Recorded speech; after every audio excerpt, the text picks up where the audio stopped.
Good morning po mga kamamita, magluluto po tayo. Pakikita ko po sa inyo kung paano kung mag-marinate ng sirloin tips, tsaka po uh, fried potato na may kasamang sipulin onion. Hinugasan ko na po ito at atin po siyang ibababad para po madaling balatan mamaya. So, ngayon po, nakikita ko sa inyo, meron na po tayong patatas, yung ganito po na pula, na maliliit. So, bibiyakin niyo po siya ng ganyan. Tapos, parang iwa 1/4 niyo siya.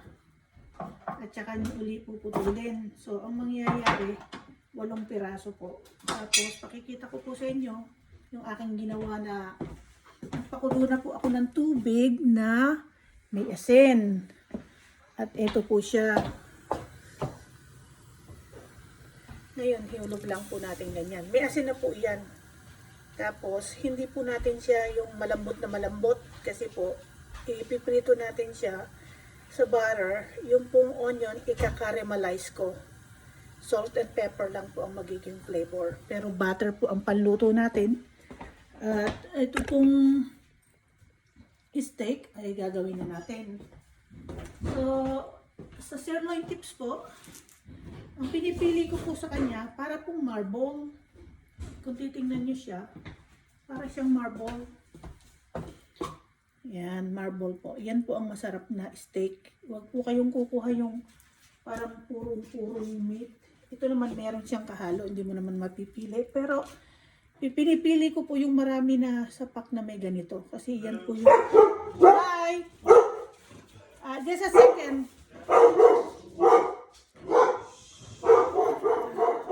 May sandali lang po at tumatawag lang po yung aking karpintero. Yan po. At kahit po tayo nasa sariling bahay, pag may ibang tao, magdo-double mask. Kaya sandali lang po. Yes, Robert. Where do you say that the box was? It's all I'm facing that stuff against the wall. This side, right? That side. All the way over where the chop Yeah. saw was? Yes. If you want help, my husband can help you. Yeah, let me see what you point. Yeah, I saw it at the whole box.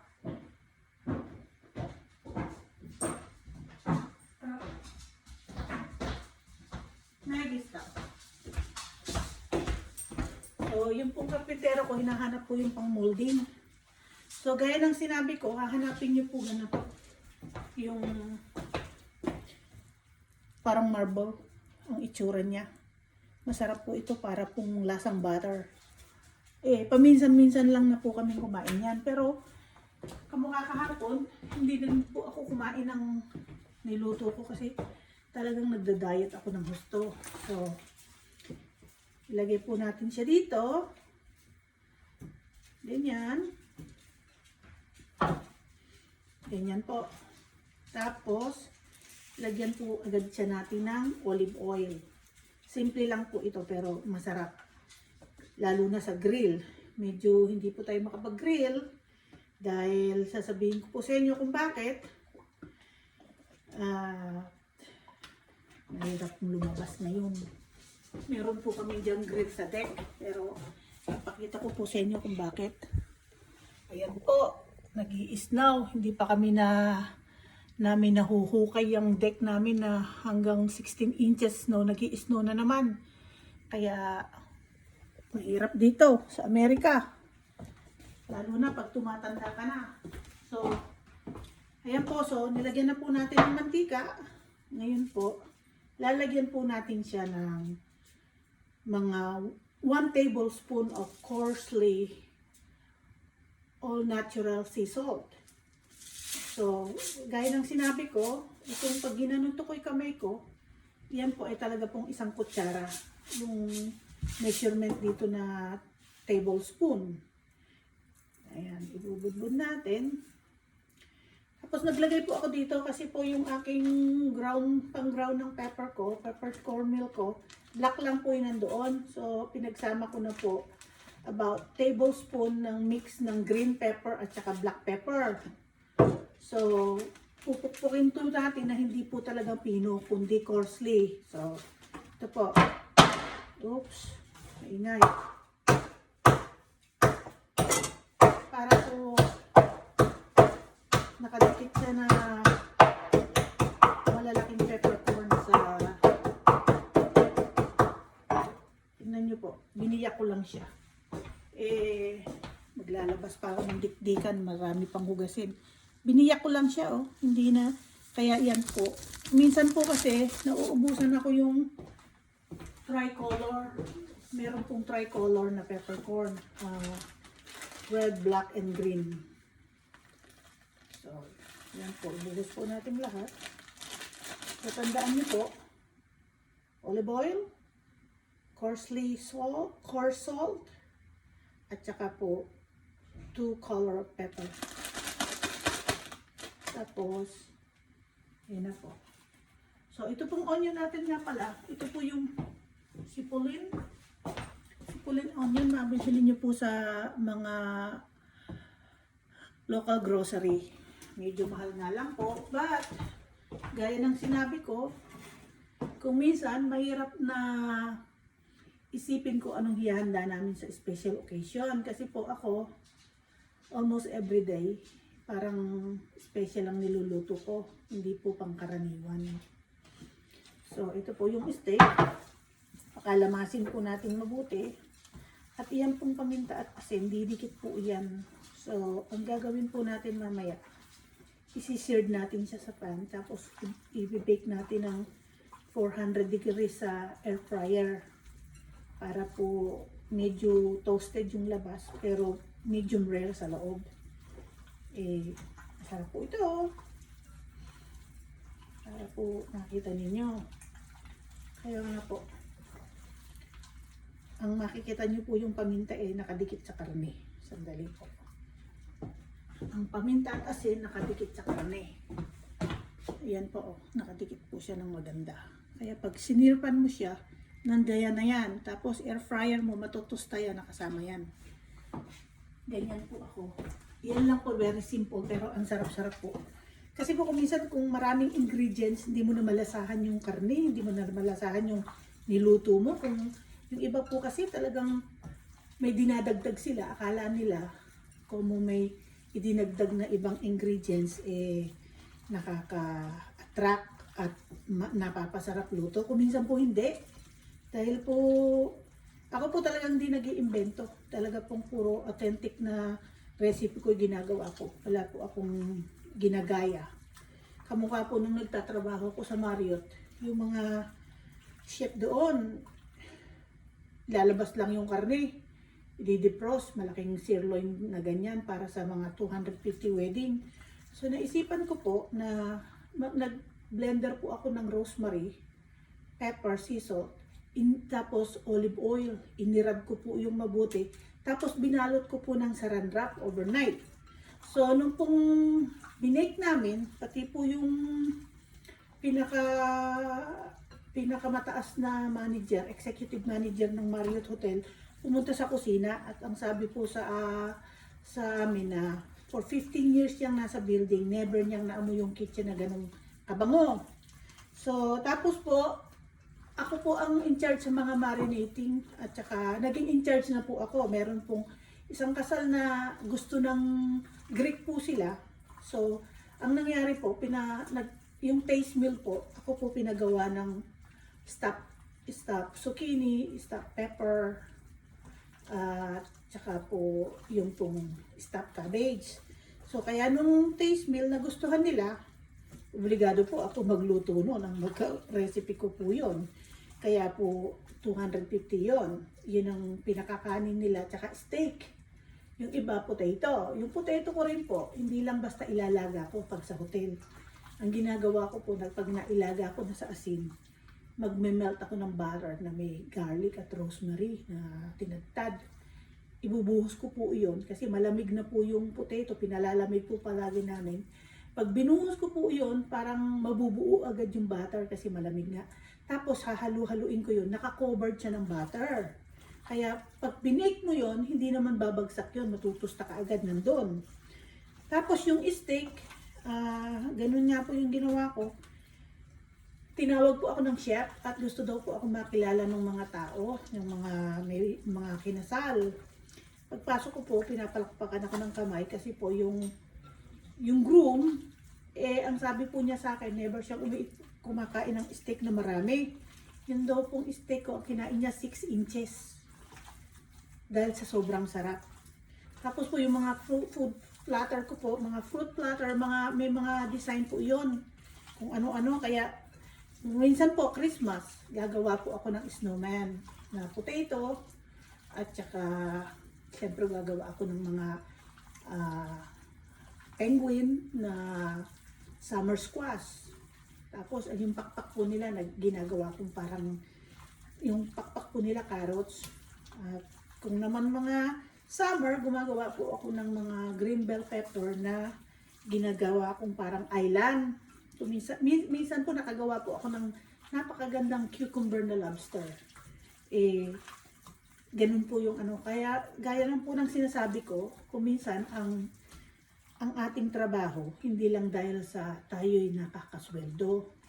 Kailangan po gagawin natin ng may pagmamahal. Kasi po, yung pong pinasusweldo sa atin, hindi dahil sa tinarbaho natin yun. Yun po yung hindi lang nagbabayad sa mga bills natin, yung pinaghirapan natin na yun.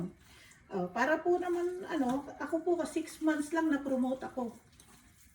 Tapos nakakuha po ako ng,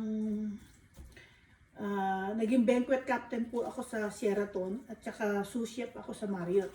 So, pero never ko pong ginaya yung mga recipe nila dahil iba po silang magluto, basta napaka-blend. So, ang nangyari po, doon po sa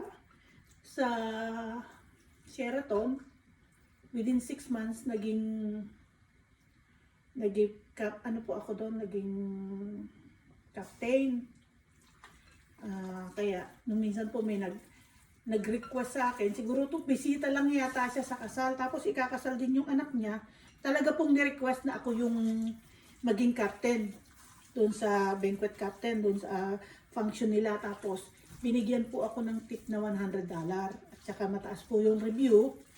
So, tapos po, nag-iisa po ako na server na kinuha niya po ako at isinayaw niya po ako ng limburak, yung pong gumaganon. Hindi naman po ako makatanggi kasi gusto ko rin ng sumasayaw. At saka isa pa, parang natutuwa ako na sa dami-dami po, nag-iisa po akong Pilipina. Ako po nakuha na isayaw niya. Ito namang aso ko, nakakalat. Ganito na po itsura niya. Ngayon po, babalatan na po natin ang onion. At ito pong ating potato, kumukulo na. Yan po mga 10 minutes ko lang pakukuluin kasi ano naman yan, gagawin ko naman yung ipiprito ko pa yan sa butter. Tsaka nga itong onion, ika-caramelize ko siya. Ganito po. So, binabad ko na po siya. Wala po akong salamin ngayon, pero okay lang yan kasi pang malayo ang tingin naman. Ganyan po. Mabilis lang po itong balatan pagka binabad nyo, hinugasan nyo, binabad nyo sa malamig na tubig. So, kukunin nyo po talaga yung, para na po siyang silver na silver. Teka po at naigawi ko. Kung mapapansin nyo po, nandyan po lahat ng aking halaman. Pati ang aking mga kalamansi, ang aking lemon, aking gumamela, lahat po nandyan. At ipakikita ko rin po sa inyo isa-isang araw ko ano mga, kaya mukhang kalat yung bahay ko pagka winter. Gusto ko po sanang magpagawa ng sunroom, pero dagdag gastos na naman yun kasi magre-retire na kami. Palagi na kami sa bahay namin sa Maine. Kailangan po medyo i-reserve na namin yung pera sa retirement, hindi yung paggawa ng paggawa. Wala na po akong ginawa. Sabi nga ng asawa ko, maya't maya may may project ka, kailan ka ba hihinto? Kaya nga po palagi akong on the go. Tapos, so ito po, babalatan po natin lahat to. At kikita ko po sa inyo kung paano itong ika-caramelize at para po makita niyo kung gaano kasarap. Dahil ito po ano, kakaibang lasa. Tsaka ito po kasi napakatamis. Hanggang nagiging caramelize siya, yung parang translucent na siya, lalo siyang matamis. Kaya po yan ang gagawin natin. Meron po yung, gaya po ng sinabi ko, may pamangkin po ako na naging diplomat po siya sa New York, United Nations. Minsan po kung na-promote po siya, tinreat niya po kami sa mamahaling restaurant, talagang the best. Meron po kaming sariling butler.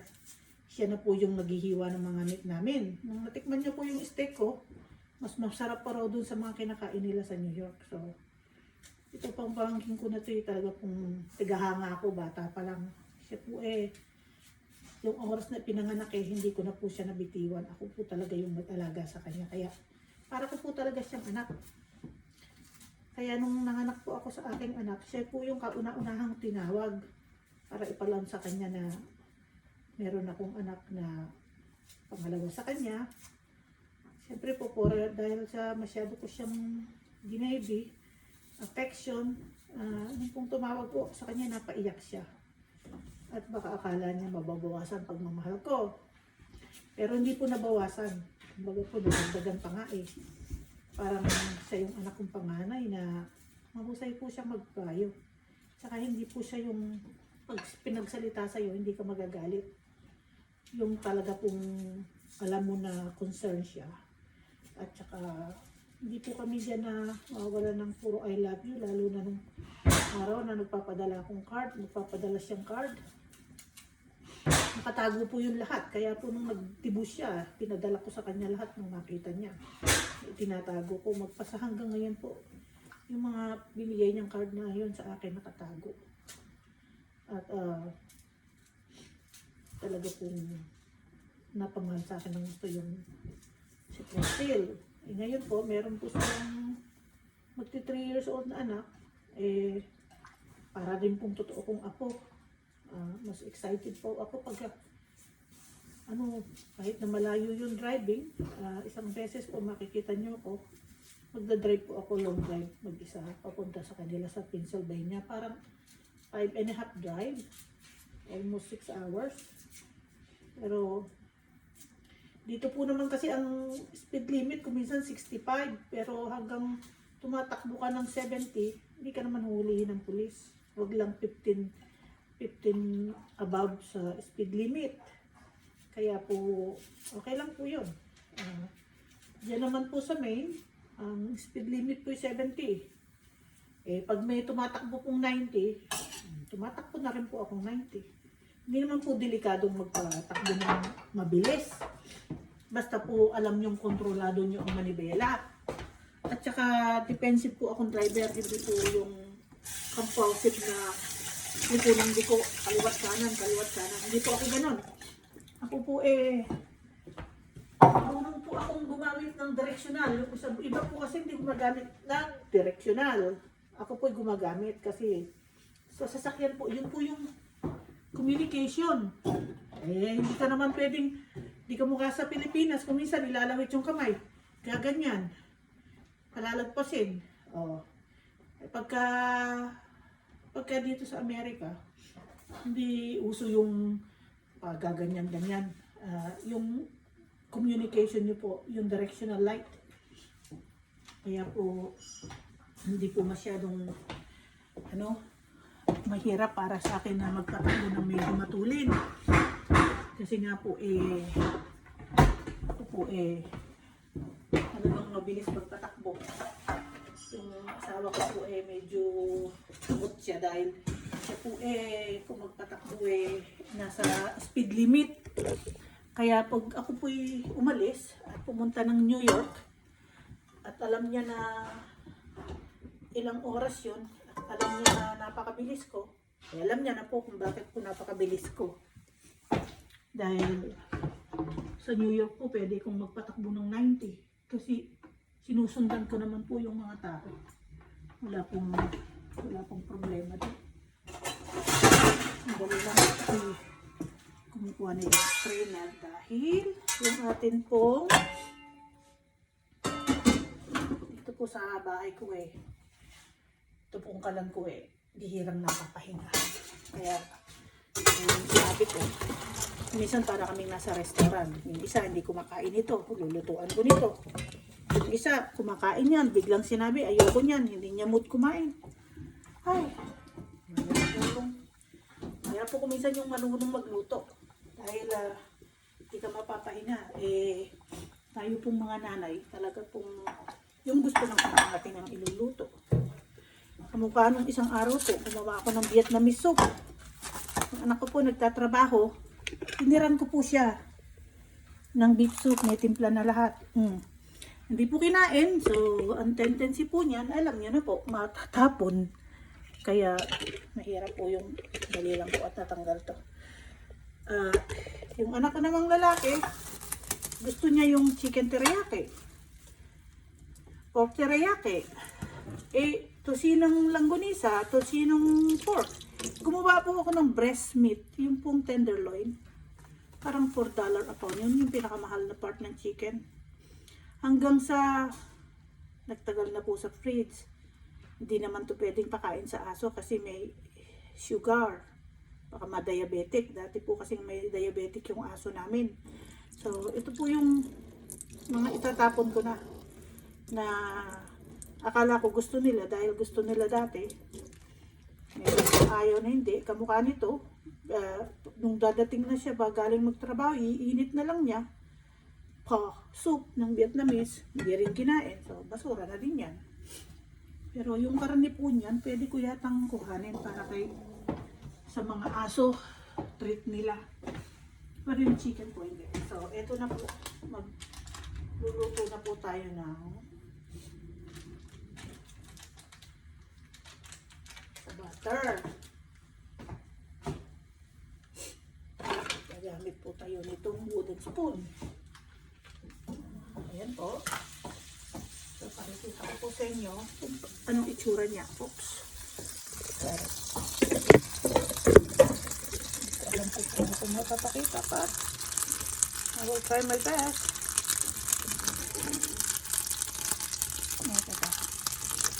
Ito lang po.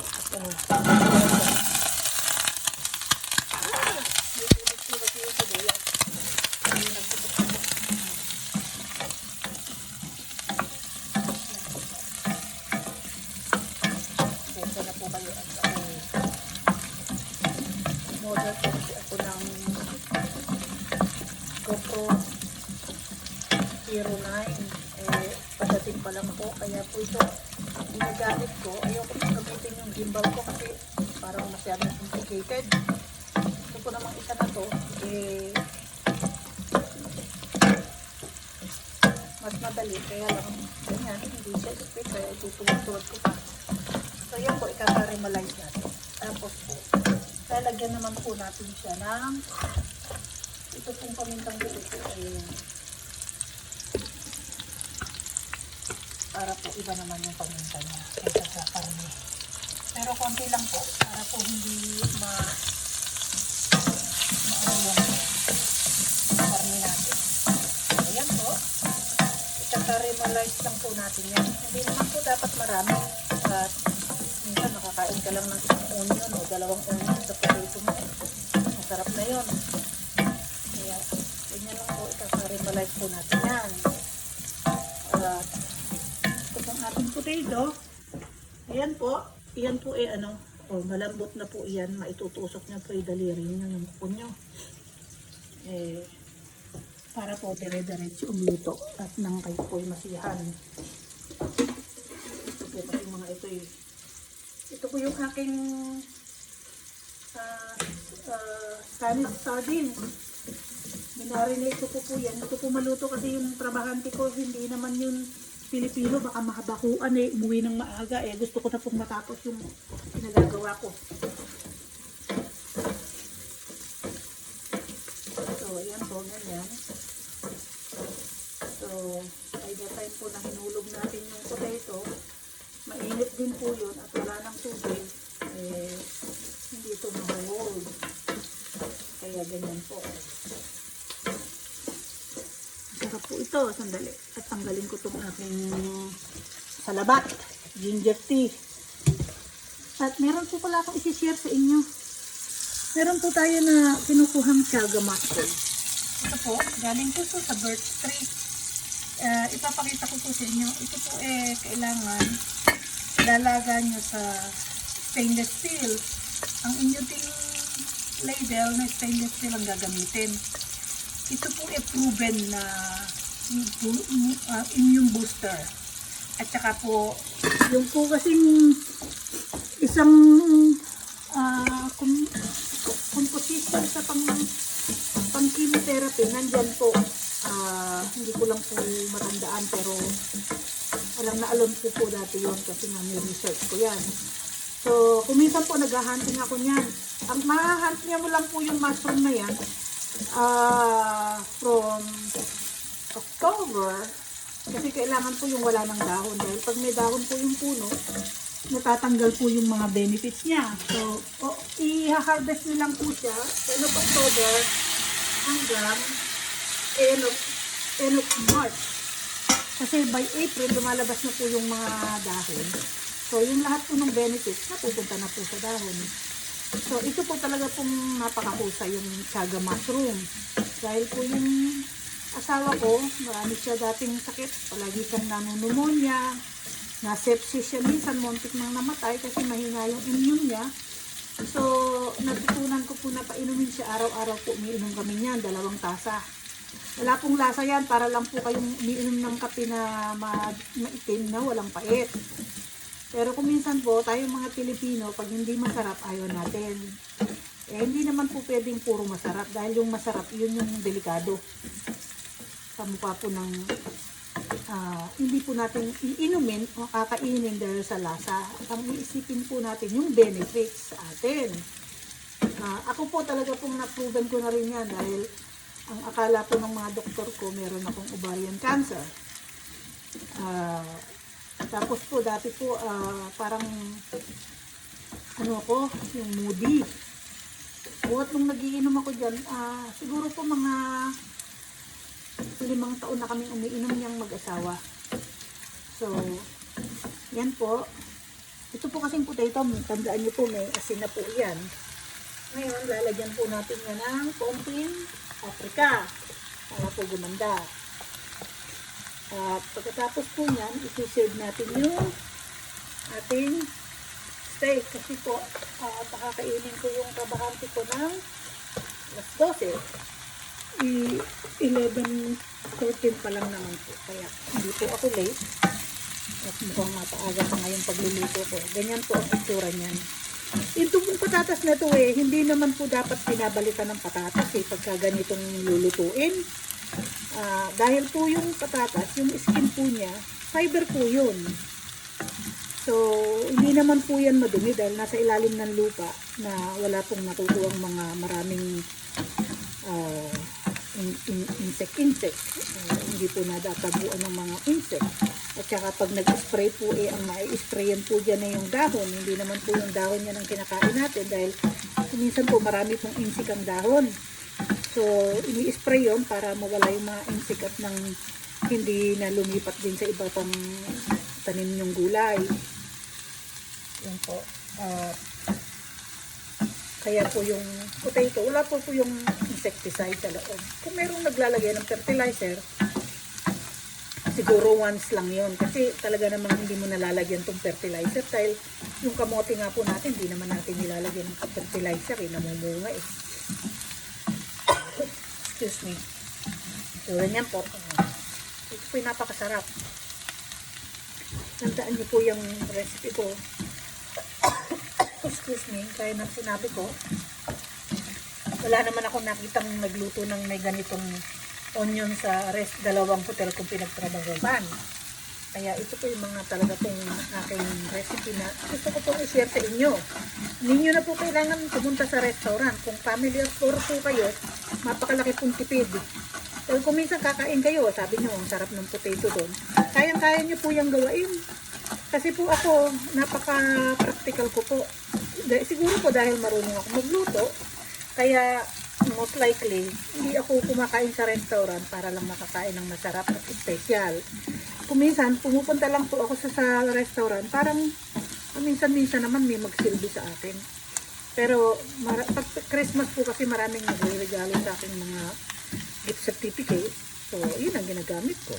So, minsan po naman, kung hindi ko nagamit, nire-recycle ko, pinangre-regalo ko rin. O, di, hindi na ako gumagastos kasi yung gagastusin ko, mabuti pang ipadala ko na lang sa Pilipinas, pang tulong, para po kahit pa paano, yung blessing po ng Panginoon kahit na lang po yung hindi kami nagkakasakit, at yung po mga anak ko napalaki ko ng mga hindi bastos at magagalang, may respeto sa sarili, yun po ang tinuro ko sa kanila.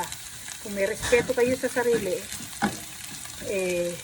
mandali, hindi nyo na kailangan pang magpakunwari na i-respeto nyo iba. Kasi ang importante, respeto sa sarili. So, yan po, kung mga nakikita nyo po, mag-iba na po ang kulay niyan. Ngayon, hahayaan po natin yan na magtutong-tutong ng konti. Kung dirito lang po kayo, sana po maamoy nyo. Napakabango po talaga. At ngayon po, lilinisin na po natin itong mga pinaggamitan natin. At nang hindi po tayo maraming sukal. Ito pong bahay namin, magulong-magulot. Dahil po sa nagpaparenovate na alikabok, binabackroom ko na lang. Saka na ako magmamak pagkatapos na lahat. Hindi ko po akalain na aabuti ng... Yun po kasi ako nagbakbak.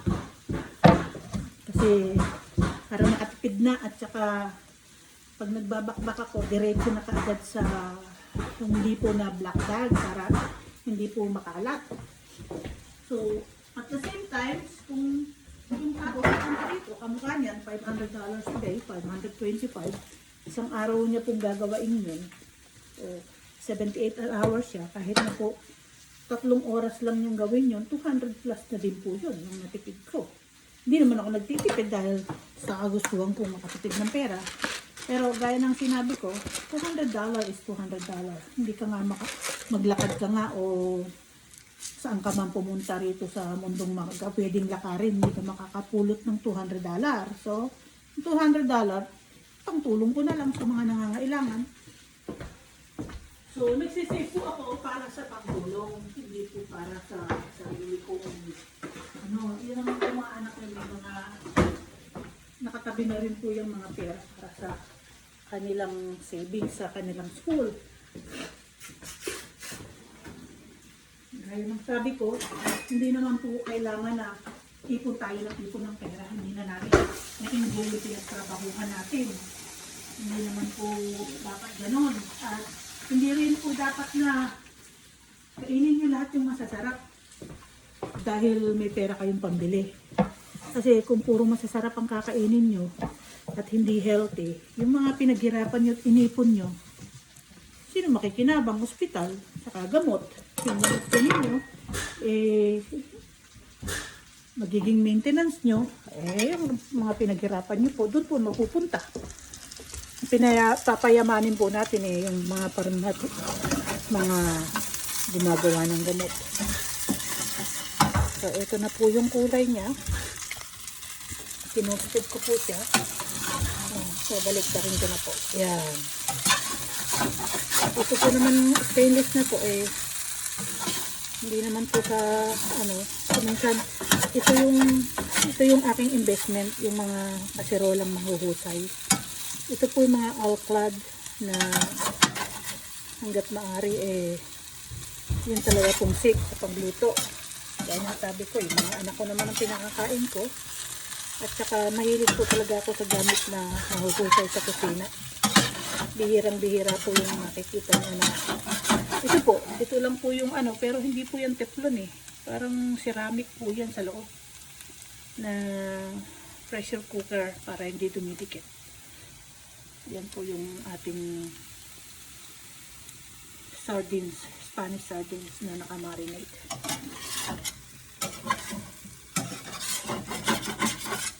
Ito po, susunod na po natin yung ating susunod ko po dito ang ating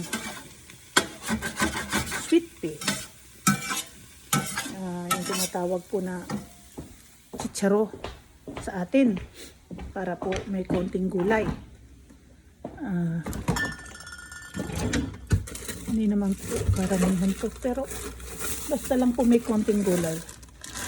Konting-konti ka lang talaga. Ano kayang gulay ang pwede natin isama?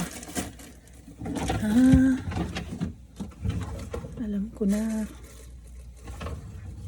Ito, gagawin natin. Dito po imbento, pero ginagawa ko po talaga. Ito pong bell pepper. Ating pong huhugasan at hihiwain. Isasama po doon sa ating niluluto.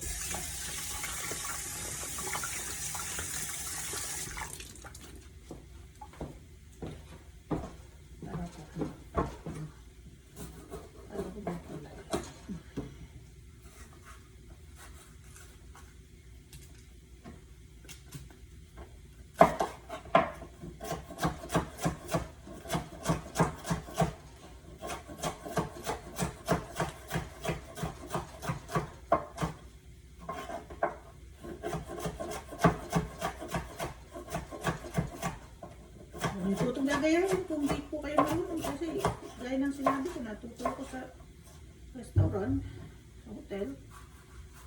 Bago po nila ako tanggapin sa kusina sa Marriott Hotel, pinag-slice po nila ako ng cucumber kung gaano po kabilis mag-slice.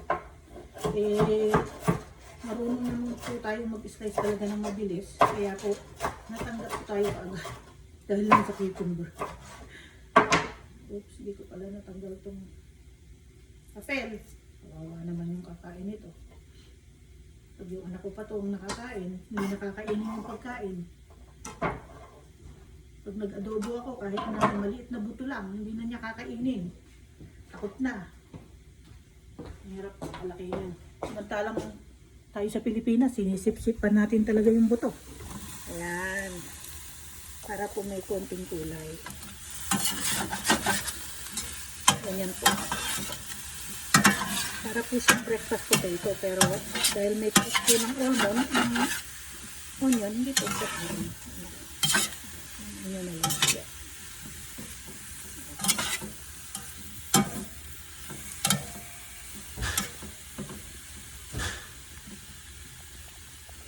Tapos po, nalagyan natin ng konti pang butter.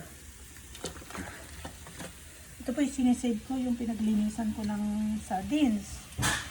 Dahil ito ginagawa ko, nilalagay ko sa compost. Para sa summer, healthy po yung mga gulay natin. Ako po init na init ng mag-isa ng seedling ko. Ang aking bahay napupuno ng seedling pagka winter. Tapos gumagawa po ako ng greenhouse. So, gagawin ko po, ipapailalim ko na halos yung mga bell pepper. Ayan po. Ito po like I said, I call them all mamita style or a la mamita because it's my own recipe. I created this recipe, so I was thinking what to make it taste better. Hindi lang yung parang add ka ng add na parang maganda sa itsura, pero pagkain po kasi yung presentation talaga po maganda. Pero ang number one dyan, busog ang mata mo, nasarapan ang bibig mo. Kasi po tayo, ang una pong pangkain natin ay mata. Iyan po ang palagi kong sinasabi sa sarili ko at yung pag nagluto ako, hindi lang sa presentation. Kasi ito, pag nakita mo to, ang ganda-ganda na. Pag nalagay mo sa plate, tapos papatungan mo ng steak. So, ganyan lang po. Hindi naman po natin lulutuin masyado yung sili. Kasi po, masarap din yung medyo crunchy. Kasi ito pong mga onion, makita nyo po, madali na pong tagtarin. Kaya po, ganyan po. Kasi yan po na mga bell pepper na yan maluluto na po. Pag nilagay po natin sa bowl, maluluto na po yan. Kasi umaamoy na maluluto na yan sa bowl. So, i-prepare natin yung paglalagyan natin.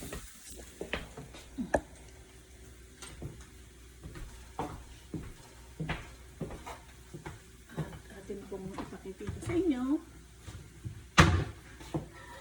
ang itsura ng ating mamita style potato.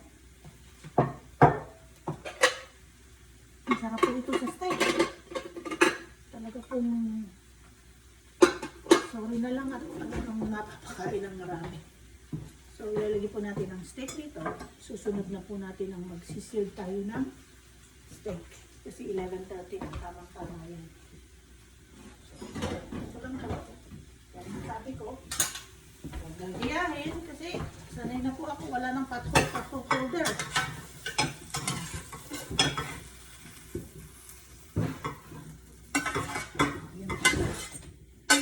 Tanggalin ko lang yung mga dumikit sa kawali. Pareho na pong kawali yung lulutuan natin.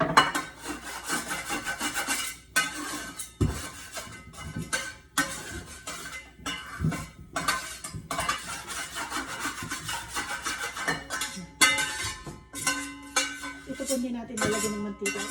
Gaya yung steak. Kasi alam naman po natin na may olive oil yan. So, yung kagandahan po, pag nagpapatrabaho ako, talaga pong inaalagaan ko sila sa pagkain. Kaya nang sinabi ko sa inyo, na nagtatrabaho ako, lagi kong iniisip, pasayahin yung mga amo. Dahil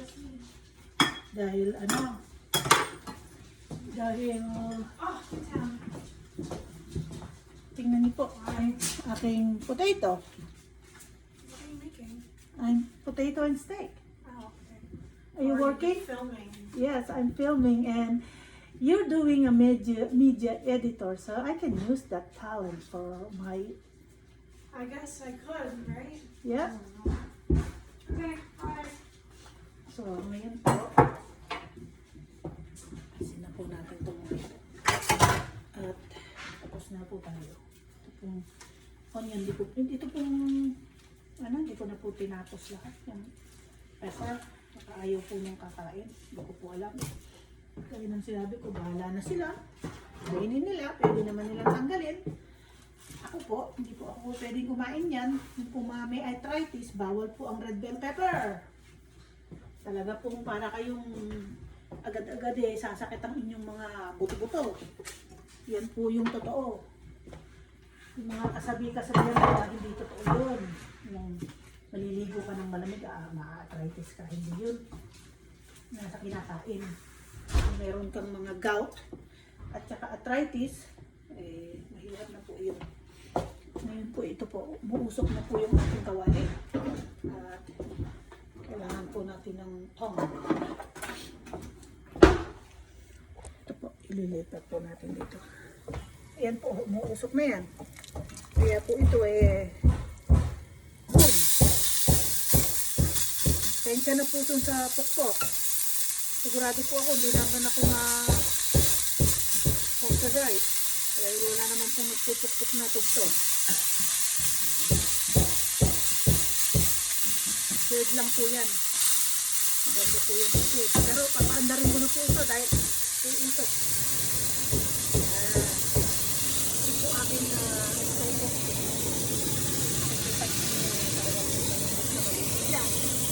Wala po yung mga mantika na binibigit. Talagang nililinis ko ng mabuti. Lalagyan na rin natin lahat yun. Ito. Pag yung pagsasabay-sabay yun kasi sa kada hulog niya lumalamig ang kawali. So, hanggang ganyan lang po. Tapos malakas na apoy. Ang nasawa ko po gusto niya ng medium rare. Yeah. Looking rare. Me, I like well done.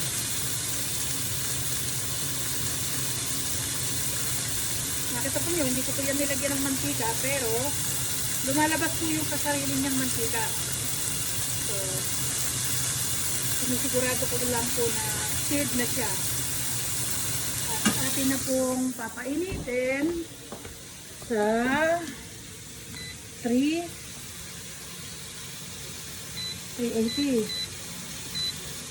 Tapos 20 minutes. Yan po. Initin na po natin. Para diretso po ang luto. At nang hindi maantala. Yan po. Pwede na po natin gulingin to. Yun o. Yan na po yung kulay na yan. Tapos, ito po palang tiyaga. Ang kamukha niyan, hindi dapat binubulwak, simmer lang. So, hininaan ko na po at binuksan para hindi na po siya bumulwak. Dahil po, at saka tinatakpan dahil yung pong property nang hindi mawala. So, kuminsan po pag breakfast, hinahaluan ko po yung, pagkatapos ko po ng kape ko, naglalagay na po ako ulit ito sa isang tasa. Okay. Ito naman, hindi ka lang parang ulit sa ulit. Hindi siya. Ito, marami ito. Yun. Maganda siya. Sarap siya.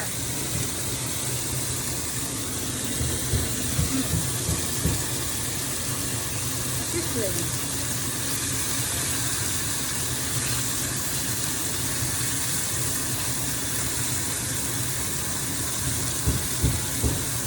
Tama po ito, alas 12 na kain si Robert. Ayan na rin sila. Kasi po magiging brown din yan sa aking air fryer. Tapos mainit po. Mas mainit pa po siya sa oven kasi maliit lang naman siya.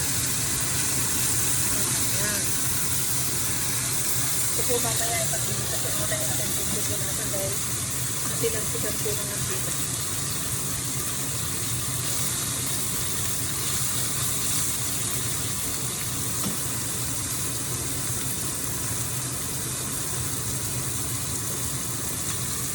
Yan na po yan.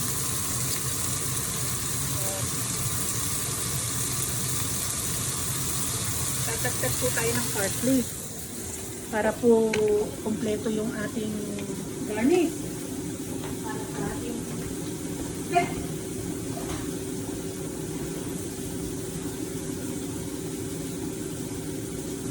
Meron po tayong curly parsley. Hindi na lamang po natin yung gandang dahon kasi tagal na po ito yun.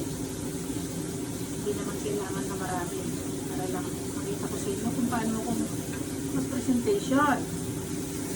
Kailangan po kasi talaga ang presentation maganda. Yun po yung nakakahakit sa mata at yung iba po sasabihin tingin pa lang sarap na. Hindi naman po lahat ng case maganda ang itsura masarap ang lasa. Pero gaya po ng sinabi ko, wala pa pong nagsabi sa akin na hindi masarap pagkain ko. Takot po kasi sila.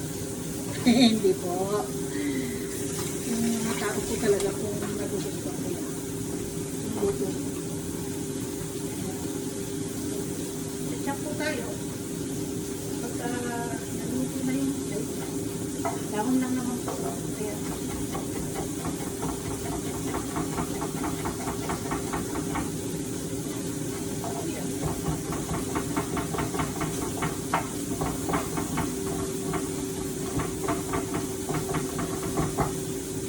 Dito.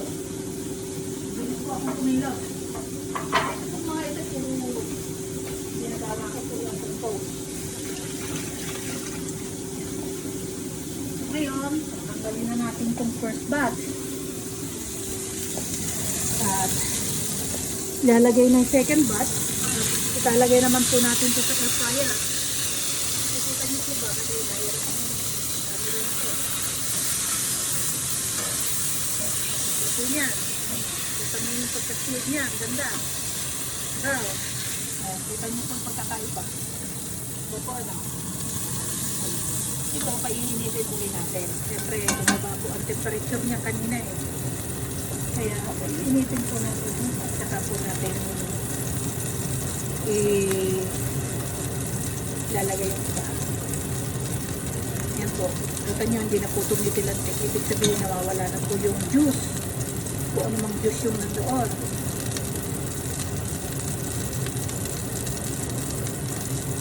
Yan. Hindi na po tayo maglagay. At, oh, dalawa lang naman po yan.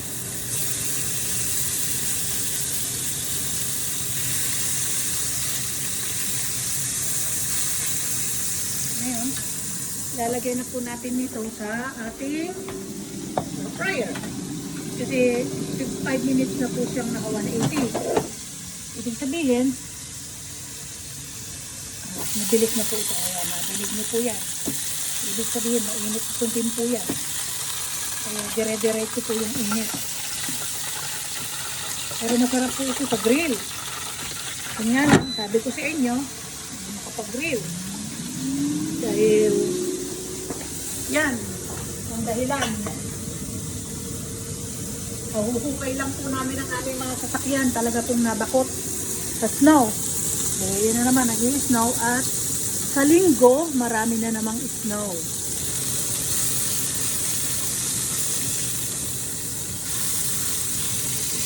Ito pa ilalagay.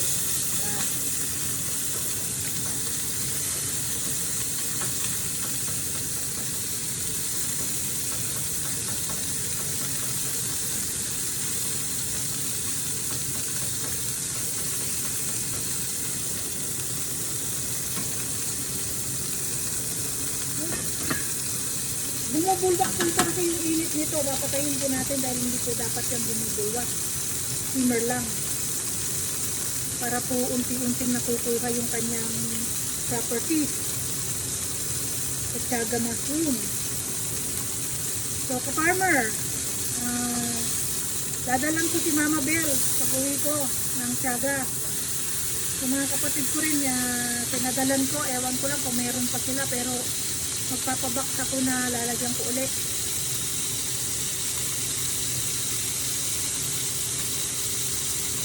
Ito na, matinis na ito kasi dalawa lang.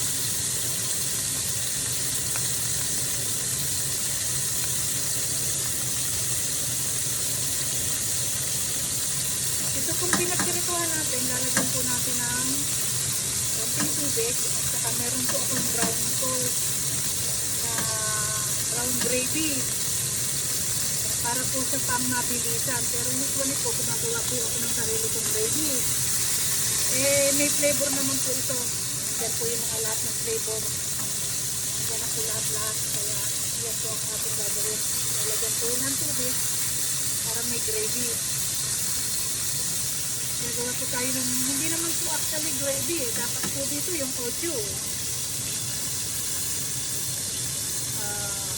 Audio, French word, but it's spelled by A-U-J-O-U.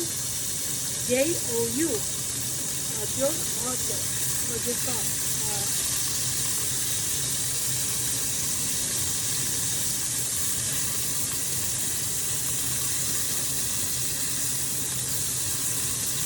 Pwede na po yan. At natin pong lalagyan ng konting tubig. Alam po anong sabi ko, running water.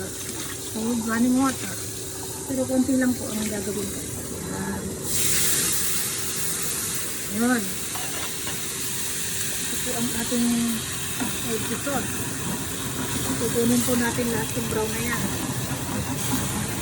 Tapos, lalagyan ko po siya ng dried rosemary. Para po, Maggie, excuse me darling. You're training my sorry. Ito po yung ating mga organic po. Organic rosemary. Ang maaari po kasi talagang organic ginagamit ko para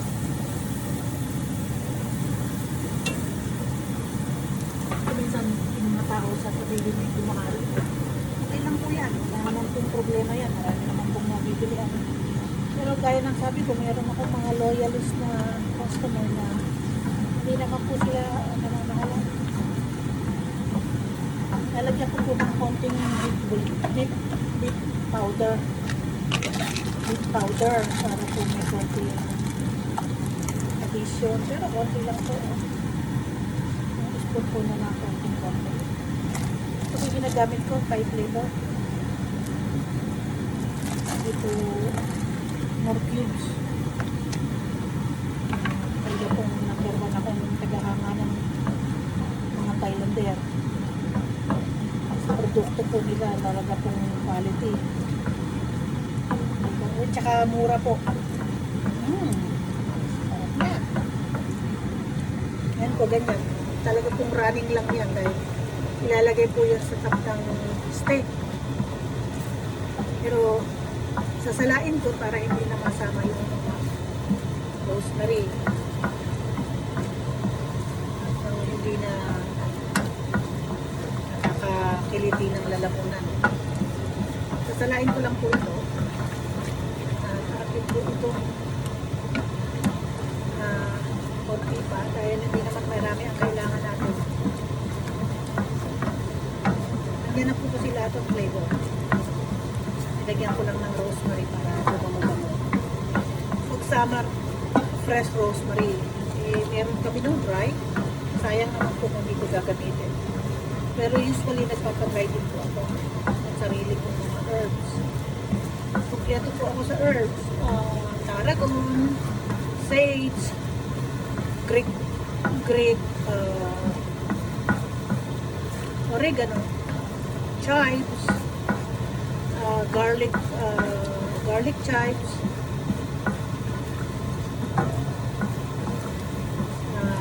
Italian basil, yan po, at saka Thai basil. Basta summer po, marami po ito. Iniipon na. Ngayon po, lalagyan po natin ng strainer. Ito po. Teka. Dito na. Baka masyadong dikit dito sa isa. At hindi ko na mahawakan yung strainer. Hindi naman po kailangan ng maraming audio. Konti lang kasi sana lang hindi matuyo yung steak. At papakita ko sa inyo kung paano ako mag-play.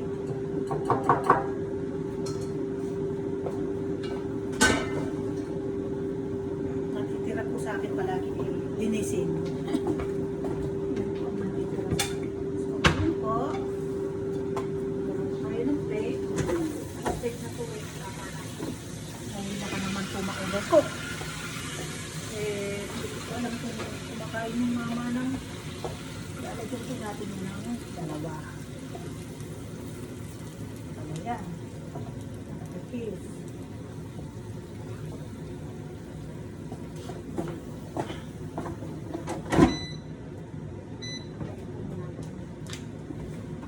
I-edit po natin para po may gandang itsura. Nakita ko na nga po sa inyo yung pagpa-plate ko para po ganahan kayo. So, pagpa-plate ko,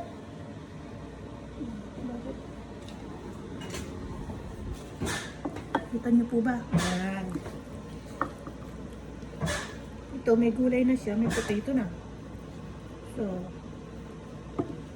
parang hindi po siya mahilig masyado sa potato, kaya konti lang po ilalagay natin. So, may gulay, may potato, may beef. Tapos, lalagyan po natin ng audio, itong steak. At, lalagyan po natin sila yung pong garnish. Ayan. Voila! Sirloin tips a la mamita and potato by mamita. Ganyan po. Hindi ko po alam kung iinggitin ko kayo eh. Kaya po kung minsan ayoko pong kumain eh. Teka po. Ako muna kakain nito dahil ibibigay ko sa asawa ko. Alright? So, Gamit tayo ng steak knife.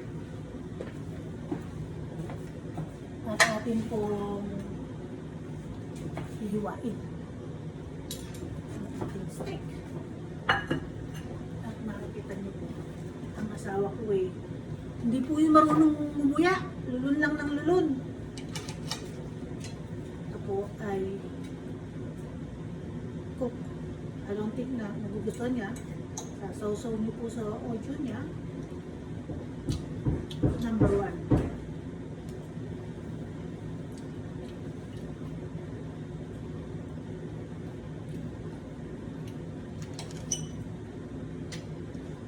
Ito pong potato. Talaga pong masarap. May balat. Yung steak po, medyo maalat. Yung potato po, hindi po maalat. So, nagbe-blend po sila.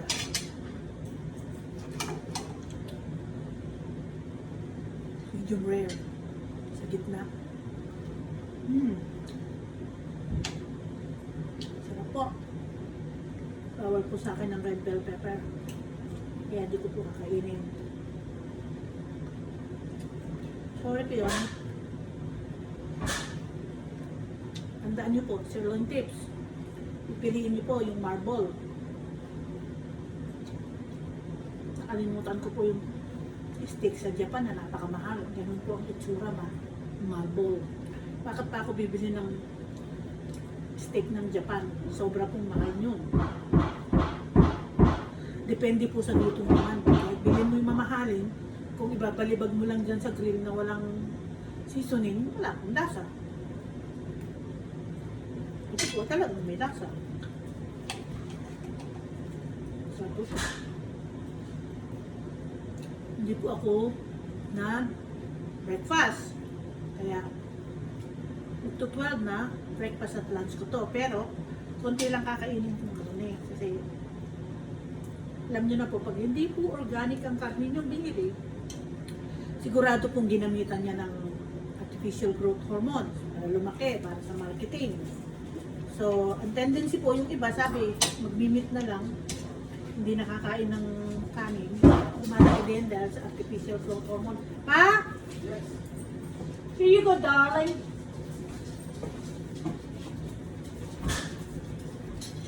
Papa?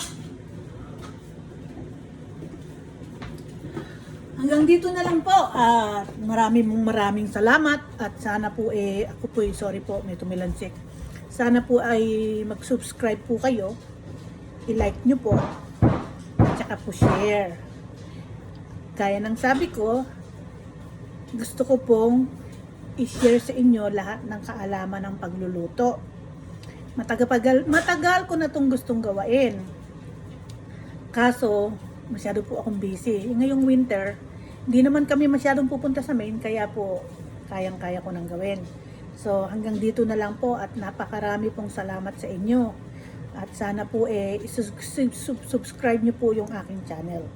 Kahit po nabubulol-bulol ako. Thank you po. Bye! Hanggang sa susunod. God bless to all!